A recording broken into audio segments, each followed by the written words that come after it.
बिहार में चुनाव से पहले एनडीए और महागठबंधन दोनों खेमे पूरी ताकत झोंकते हुए नजर आ रहे हैं। हालांकि सीट शेयरिंग को लेकर दोनों ही गठबंधनों में चक्रव्यूह रचे जा रहे हैं। प्रेशर पॉलिटिक्स देखने को मिल रही है। एनडीए में मांझी की मांग बहुत बड़ी है और चिराग पासवान भी दबाव बना रहे हैं। तो कुछ ऐसा ही हाल महागठबंधन का भी है। राहुल गांधी की वोटर अधिकार यात्रा के बाद ये कयास लगाए जा रहे थे कि सीट शेयरिंग के दौरान कांग्रेस की बार्गेनिंग पावर बढ़ जाएगी। वहीं अब तेजस्वी यादव भी बिहार अधिकार यात्रा निकाल रहे हैं। बिहार के बड़े मुद्दों को लेकर एनडीए सरकार को घेर भी रहे हैं। सवाल उठता है कि आखिर तेजस्वी की इस यात्रा का मकसद क्या केवल विरोधी खेमे की घेराबंदी है, या फिर तेजस्वी महागठबंधन के अपने साथियों को भी मैसेज देने की कोशिश कर रहे हैं। आज इसी मुद्दे पर हम चर्चा करेंगे, लेकिन उसके पहले पेश है एक खास रिपोर्ट।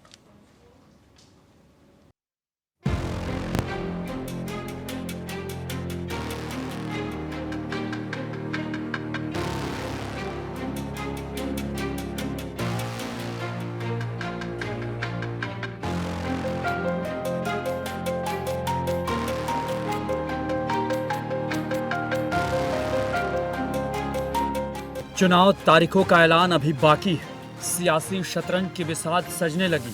यहाँ लड़ाई सिर्फ विरोधियों से ही नहीं है। चुनावी मैदान में कूदने से पहले सीटों के बंटवारे को लेकर अपनों के साथ भी उलझना पड़ सकता है। ये कहानी किसी एक खेमे की नहीं है।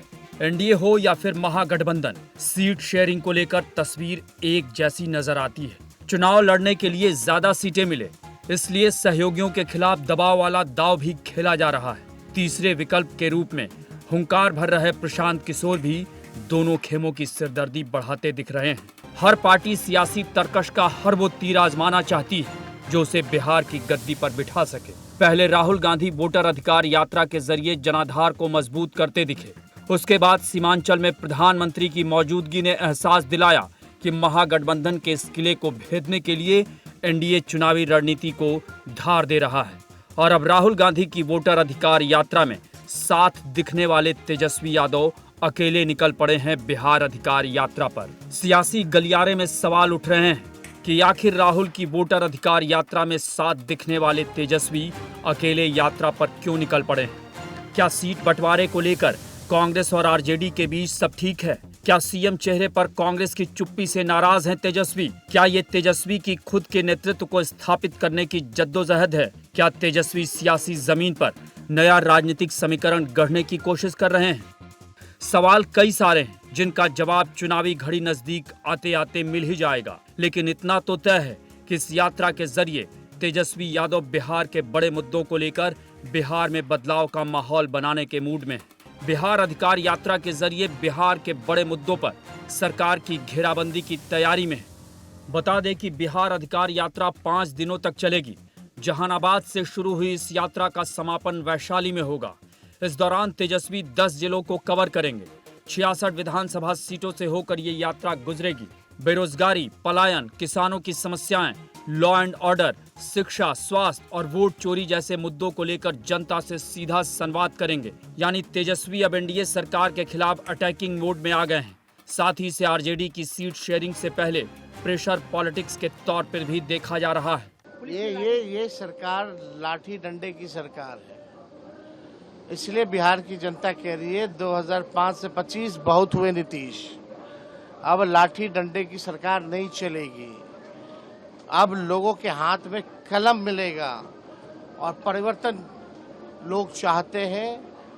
लोगों को नौकरी मिले, लोगों को न्याय मिले, हक मिले, लेकिन ये लोगों का हक अधिकार छीन रही है, सम्मान नहीं देते, ये लाठी डंडे बरसाने का काम करते हैं।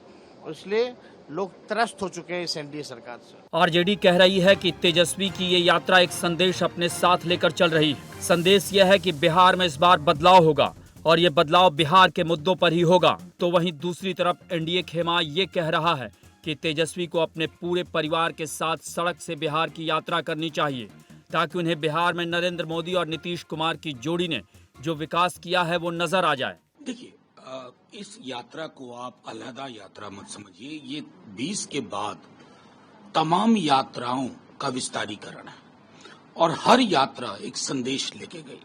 संविधान को लेकर के हो, बिहार के हकूक को लेकर के हो, अभी हाल में वोट अधिकार यात्रा हो, और यह बिहार अधिकार यात्रा। आशय सिर्फ एक है, बिहार में बदलाव बिहार के मुद्दे पे होगा। क्या मुद्दे हैं? रोजगार का, पलायन का, सामाजिक सुरक्षा का, बेहतर शिक्षा व्यवस्था का, बेहतर स्वास्थ्य का।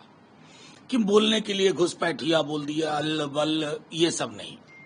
उसी की एक तरह से समझिए कि तस्दीक के लिए ये यात्रा है और इस यात्रा को उसी संदर्भ में देखा जाना चाहिए, क्योंकि बिहार बदलाव की कगार पे है और उस कगार को मैं समझता हूं कारगर बनाने के लिए ये यात्रा।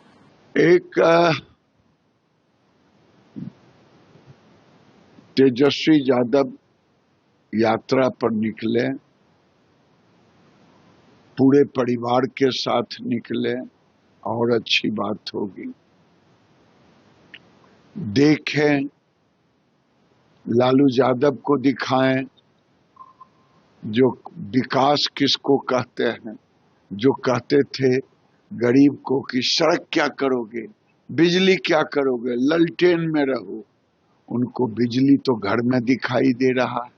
सड़क से पूरे बिहार की यात्रा कराएं, तब पता चलेगा कि नीतीश कुमार और नरेंद्र मोदी की जोड़ी बिहार में क्या विकास करवा रहा है। साफ है, तेजस्वी का प्लान एनडीए के गढ़ में सेंध लगाने का है। दरअसल 10 जिलों की जिन 66 विधानसभा सीटों से होकर यह यात्रा गुजरेगी, 2020 के चुनाव में इन 66 सीटों में से गठबंधन ने 31 सीटें जीती थी, जबकि एनडीए खेमा 35 सीटें जीतने में कामयाब रहा था। सुपौल की 5 सीटों पर एनडीए ने क्लीन स्वीप किया, तो नालंदा की 7 सीटों में से महागठबंधन केवल 1 सीट जीत पाई थी। सहरसा की 4 सीटों में से भी 1 सीट महागठबंधन के खाते में गई थी। तेजस्वी की इस यात्रा के मायने बड़े हैं। विरोधी खेमे के खिलाफ ये तेजस्वी की एग्रेसिव अप्रोच है। साथ ही सवाल ये भी कि क्या इस यात्रा के जरिए तेजस्वी महागठबंधन के साथियों पर भी सीट शेयरिंग से पहले दबाव डालने की कोशिश कर रहे हैं। साथ ही ये मैसेज भी दे रहे हैं कि महागठबंधन के सीएम फेस तेजस्वी ही होंगे। Special report, TNP news.